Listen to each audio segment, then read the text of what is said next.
I still have leftover here.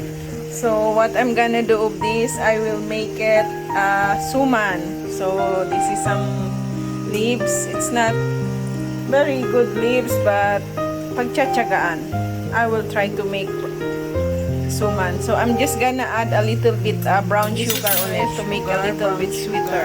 So see, it's an organic brown sugar. So 1 tablespoon sugar is, I think, maybe add a little bit more. So 1.5 to make a little bit sweeter. So at least the little bit salt, it will match with a little bit sugar. So it's gonna be nice taste.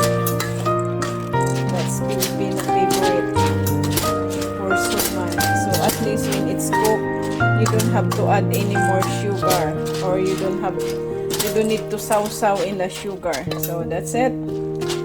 And then I will try it. It tastes really good. Actually, I tried already before I make the binutong.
for suman naman po, for suman, I will use the EOC electrical skillet ng Salad Master. So, i-steam ko po siya. So, nanigurad to make sure that my suman doesn't wanna, you know, make mess. So, I tied it up. So, at least, this one is steam. So, sit for 450 degrees. So, the lid. And I will timer it for 1 hour as well.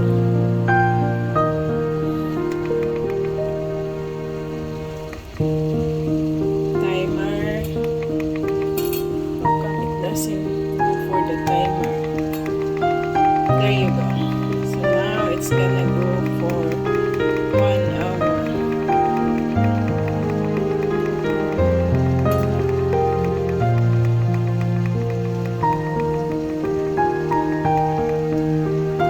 So 1 hour.